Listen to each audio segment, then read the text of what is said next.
So I'm going to talk about Ecto 2, what's a little brief overview of what's new in Ecto. Well, I'll give you a brief intro to Ecto first of all anyway, for those that aren't familiar with it. And then I'll talk about what's changed since version 2. We're currently on 2.1.3, I think. So a quick intro to Ecto. Ecto is a database access layer for Elixir. It does the usual database accessy things that you'd expect in database access layers, like handling the database migrations and all your CRUD operations. That's creates, reads, and updates and deletes. I've given away a thing I'm going to talk about.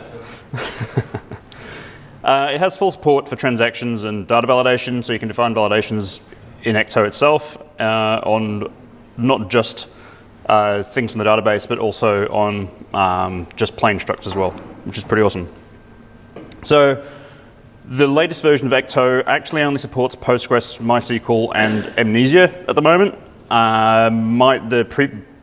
Under 2.0 actually does support SQL Server, SQLite, and MongoDB, but they're not yet updated. They're adapters for Ecto 2. So as a little side note, Ecto is not your typical ORM because Elixir doesn't have objects. It has structs, which are basically values. So it's more of a relational mapper than an object relational mapper.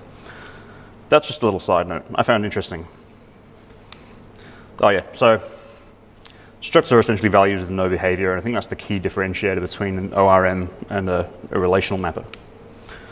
So I'll give you a quick overview on how you get started with Ecto. So essentially you need two packages. You need Ecto and Postgres, if you're assuming you're going to go with Postgres, of course. Postgres, I should say.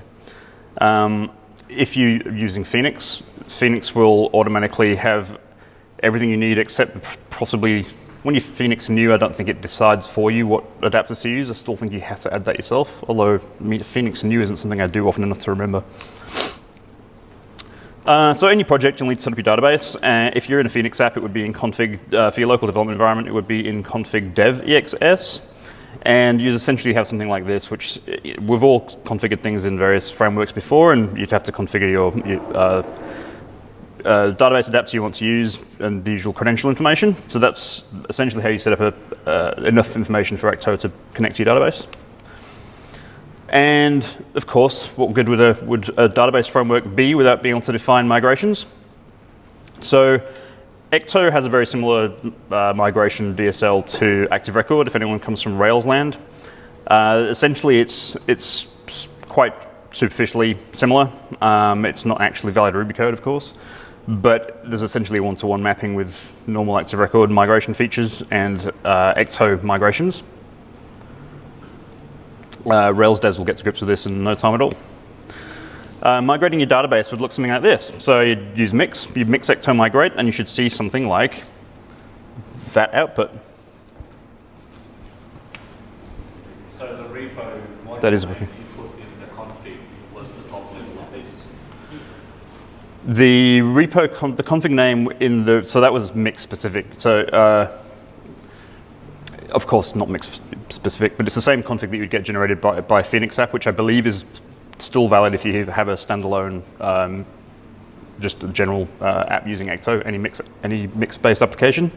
And the app name is just, it's essentially a prefix to all of your configuration variables. It's like it's your application configuration, yeah, your namespace. So you can migrate your database, and with Ecto, once you've migrated your database, you can actually start using it straight away. That's actually all you need to do to start using Ecto. So this is only really true since Ecto 2. So Ecto has this feature called schemaless queries. So there's going to be some contrived examples ahead.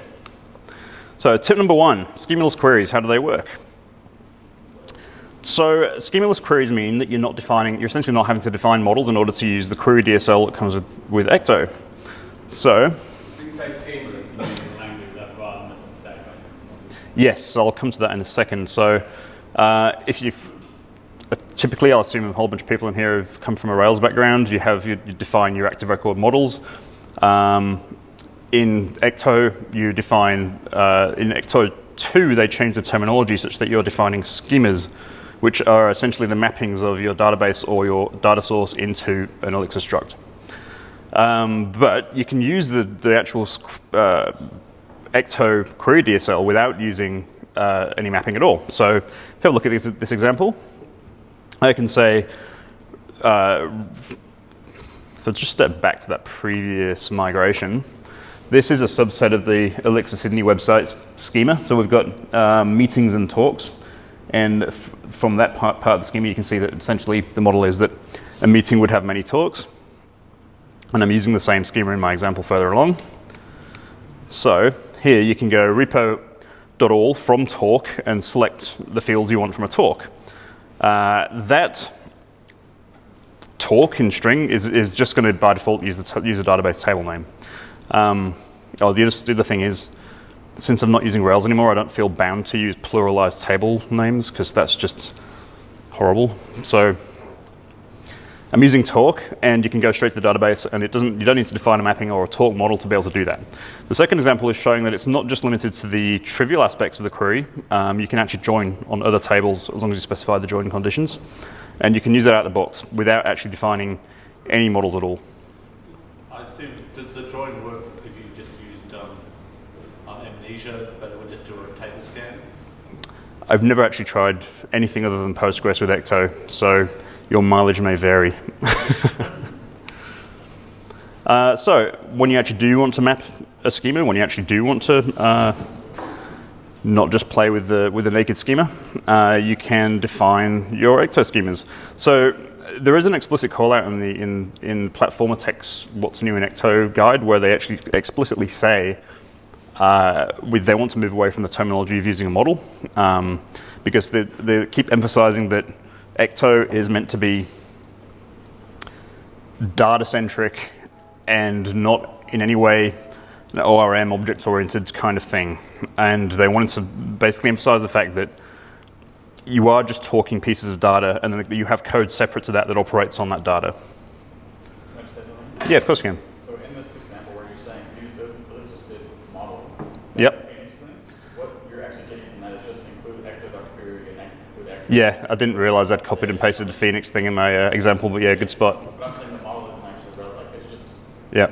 but like it's actually just including Ecto there. It is, yeah. So, yeah, as Garrett said, where it says use Elixir Sydney on the second line of that example, that should actually just say use Ecto, not model, but I forgot to update my example just to be pure Ecto and not Phoenix based. But this is a trivial example of how you can create a mapping from your database to a schema in Ecto. So, tip number 2, schemas don't have to map to tables. It's pretty cool. So, people from Railsland again may have used active model, and you can define active model classes that don't have a table backing them, and you can do validations in Rails that way. You can do similar things in Ecto out of the box by using embedded schema. So when you use embedded schema, it's not actually pointing to a table in the database, and you can still do things like create your own validation functions that you can use as you build chain sets. So the example underneath the module definition is explaining how you use your change set to do your validations, and it still all works just fine. So that's not something specific to anything mapped by the database. James, does that actually go to the database at all at that stage? No, this is absolutely not connected to the database. I'm not sure if you can boot Ecto without a database at the back. I've not thought about that, but this certainly won't invoke any queries just by itself like this. Another tip, multiple schemas can map to the same table. So this one was, I was like, oh, why would you want to do that at first? Then I was looking through the Platformer Tech's documentation, and some of their examples are contrived, and I tried to make mine less contrived, and I think I've made it more contrived. But imagine that you've got a users table, and depending on different operations you're doing against your users on your website, you may want to deal with just a partial part of the data from that table. So you may have a user record that's more traditional. So you have user account representation that's mapped onto the user's table and has 3 fields: email, username, and date of birth, I should say. And you may also want to deal with this is where it gets contrived, terms and conditions acceptance, and which also maps to the users table, and it would be an additional field that maps to the same table. And the advantage of splitting things out this way, one of the advantages is, apart from separation of concerns, is that you don't have to bring back columns or even have them in the struct for stuff you don't care about. You just deal with what you want. You deal and serialize with just what you want to deal with. Does that map to a view? There's no view concepts in this. It's below. Maybe it's a conceptual instead. As a database view, So if you're looking at a single table, you can have multiple views at the database level map to that. Take a single table. it's got representations. it's got nothing to do with database views. I guess you could sort of like think of it that way, maybe, if that helps to think of it that way. It didn't occur to me to think of it that way, so maybe. So at the end of the day, this is about separation of concerns and not needing to load more fields than required. And this one's harder to explain, and it took me a while to get my head around it. Ecto 2 has the concept of dynamic queries. So I'm going to have to point. Can you everyone read that okay? Seems to be like fading out. Can we? I think they're both doing it. Is it going to? Are they shut down or something? Or they're about to shut down? The lights have gone out. Can we dim the lights in the room?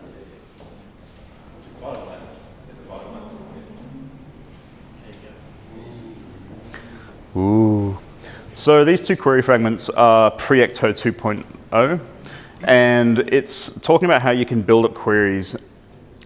So the difference between example 1 and 2 is example 2 could potentially be taking this list of key value pairs from user input. So it's like building a query dynamically from user input. It could be a filtering, it could be part of an admin application or something.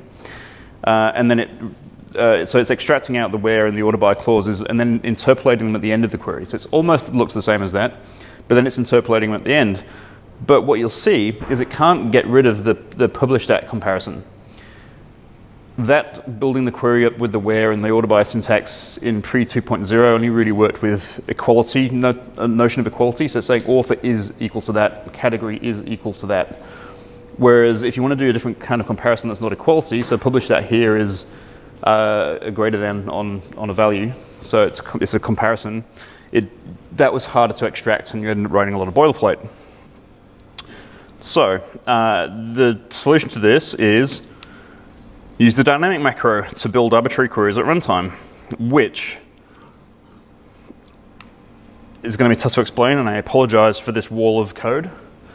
But what it all boils down to is the sort of like third line from the bottom, where it invokes the dynamic macro, which essentially captures the AST for the thing you want to change.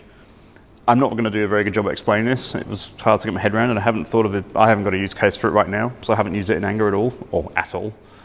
But what it does allow you to build any kind of Ecto query that's probably close to all the boilerplate you need, rather than a piece of boilerplate for every possible column and comparison you want to add. You can dynamically add pretty much anything you want. So I'm going to leave that as is because it's hard to explain any further, but did people kind of see what was going on there, or is it really just too confusing to explain?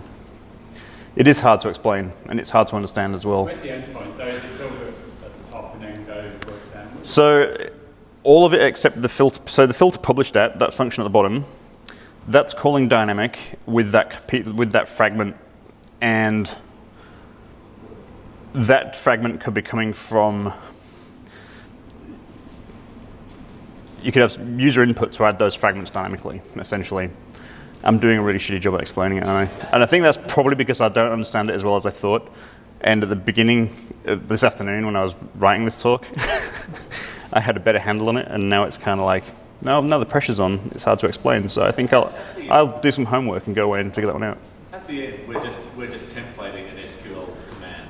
Yes, it is. It's templating an SQL string that could be coming from. Well, it's not a string. It's the AST that will eventually get turned into an SQL string, and it's basically being as dynamic as possible, so you can build queries on the fly. Like you could start a query object and add more conditions and joins and query clauses and filtering and ordering passed around the place from user input, and then you'd execute at the very end. And from what I gather, there's some limitations on some forms of where clause that don't quite marry very well from the previous slide, and then dynamic is meant to solve that, but the examples aren't great, and the platform will take docs, so I need to study that some more. but it looks like it could be useful. I'll move on because I don't think I can explain it better than I already have.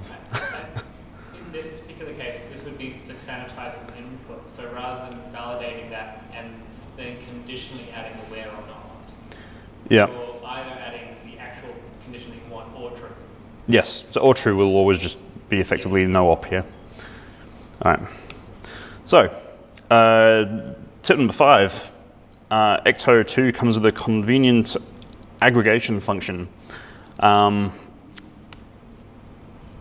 So it doesn't look like it's doing a whole lot.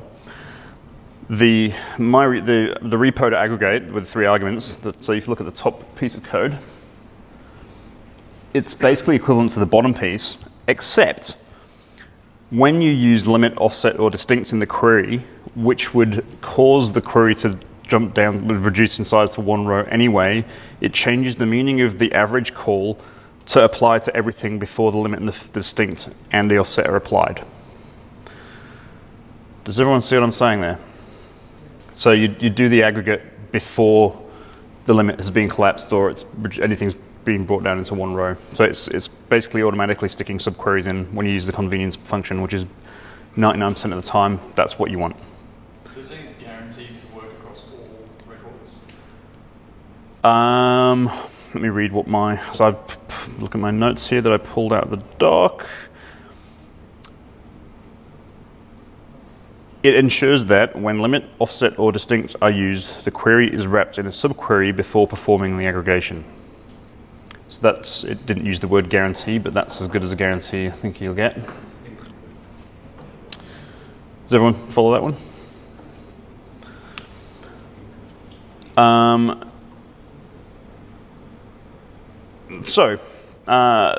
Associated records. Ecto 2 vastly improved this. So previous to Ecto 2, to save associated data, you would have to have done something along these lines. So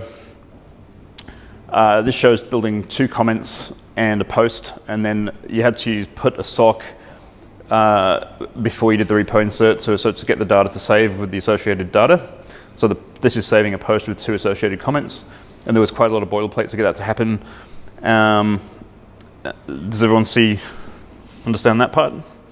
And so the tip number 6 is use inline data for less wordy inserts.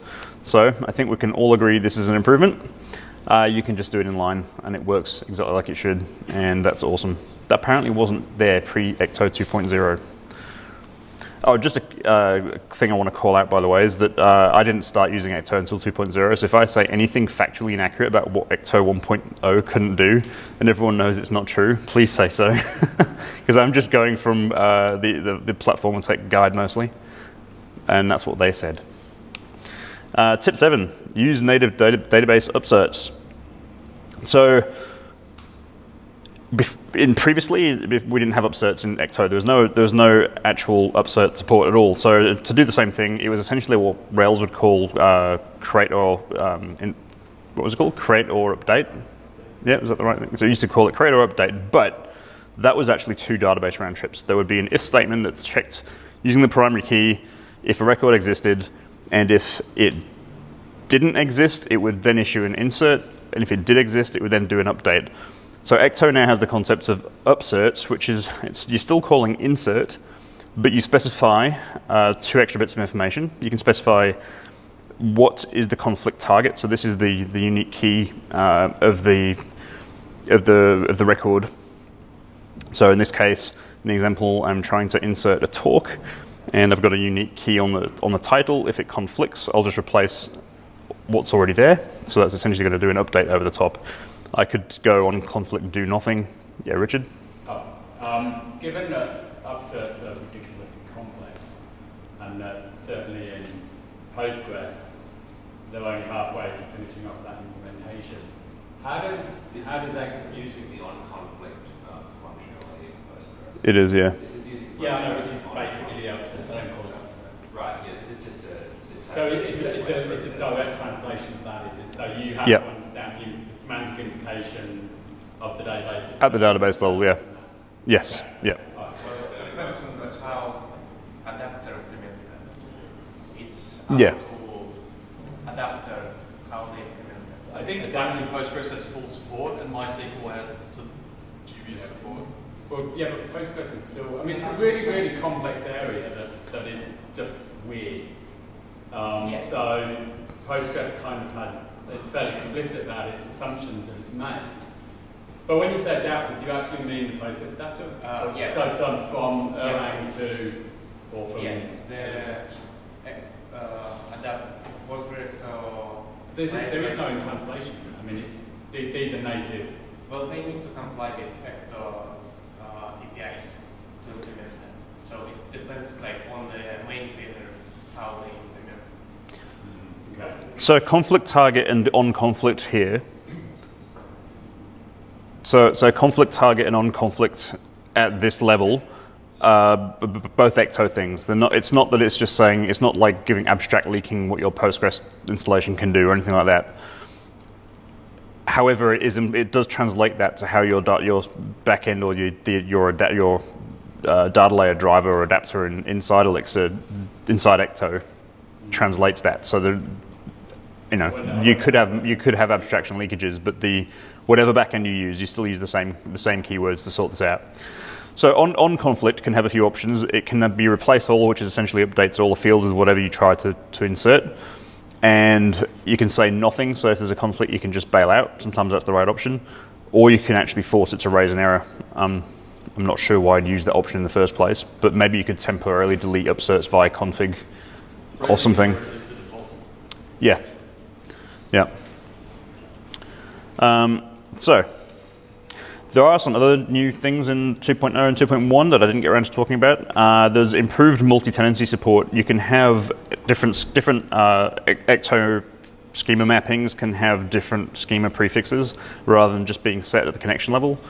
It has built-in support for various test factories. So if anyone comes from Rails land and you've played with Machinist or Factory Girl or things like that, there's now some preliminary support for that baked into Ecto.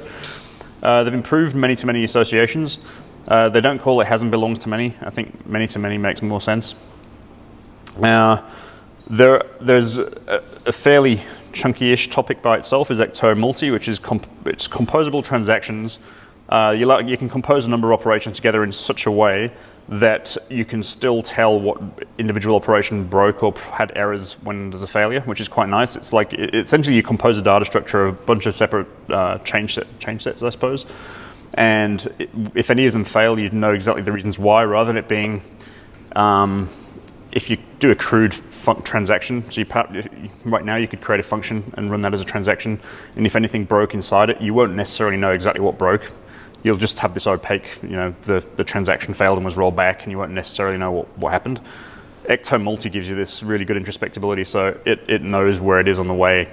All the operations are named, the inputs and outputs are named, and the different errors can be annotated in such a way that if anything fails, you know exactly why, which is pretty cool. And previous to Ecto 2.0, all your tests ran serially, I believe. And now it's all parallelizable, and they use a transactional connection rollback strategy for the unit tests, which is awesome. Bonus tip. So I've been doing some fairly long, complicated migrations for a client at work, and I was getting annoyed with having to write. I mean, these migrations were involving actually writing some fairly convoluted native update statements that were joining on a bunch of tables, and wasn't easy to express a rollback for. And I didn't want to actually have to write a manual rollback. It's just a pain. So I wanted to use that technique where you can write your migration steps, and because Postgres has transactional DDL, meaning if any of it fails, your schema changes completely roll back, no matter what you do. I thought, how awesome would it be if you could just run the transaction up to the point you want to see in the console. You'd see whether each step passed or failed, and then at the end of that you could force it to fail, so you could then roll back and try again for the next stage. So I could write a line, like add a column, test this out, rename some tables, make sure that runs to there, and keep adding extra lines to the migration and fleshing it out and debugging it. So a first thought was I could just raise an exception as the last step of the migration to force it to roll back, which does actually work, but the migrations themselves are run in a supervised process asynchronously to the actual change function in your migration. So when you bail out, you've not necessarily seen the migrations up to the migration that you wanted to see happen anyway. So that doesn't work. Then I thought maybe I could just execute the SQL rollback function, rollback keyword to manually abort the transaction. And that works. It kicks out, it rolls back the DDL, but it doesn't then throw an exception. And Ecto thinks the migration succeeded. Even though you rolled it back inside the migration, it marks it as passed in the schema migration table, which isn't a bug. It's how SQL works. You can manually roll back and retry stuff in transactions, and there's no way you can know that. So the actual really hacky thing to make it work was to go execute fail, because fail is an illegal SQL syntax, which will always cause the database engine to throw an error, and it will be rolled back, and nothing will be logged in the schema migrations, and the database will be left completely clean. So I was quite proud of that. Josh will tell you. There was a bit of sleuthing involved. I had to read adapter code and shit. It was awesome. Get to learn about stuff. It won't work on MySQL, No, it won't. Don't do this on MySQL. You'll have a terrible time. or more to the point, don't do anything on MySQL. Yeah, just use Postgres for everything. So very briefly, I've got a little bit at the end for Ecto versus Active Record. So things that are interesting, I think, in Ecto. So in Active Record, if you traverse the fields of your model that you've retrieved from the database, if it's got associations, traversing those fields will trigger more database loads. That can't happen in Ecto. Associations must be preloaded explicitly. If stuff isn't loaded, you will see association not loaded on the references in the struct. What are associtons? I don't think that's super good because it forces you to make sure you've got everything loaded up front and you don't get weird performance degradations when you're walking over a bunch of models in a view that are accidentally triggering more queries, which is awesome. Namespacing. In Ecto, structs and functions in the structs module do not share the same namespace and there are no conflicts. So in Active Record, there's about 300 methods or something actually on Active Record base, plus all of your column names. And some of them are borderline generic-y looking, and you could conflict with a column name from your database, and weird shit would happen. That can't happen in Ecto, which is fantastic. So this was the slide where I'd put my helpful links, and that would be great, and I'll fix that up tonight. And I'll upload the talk. Thanks.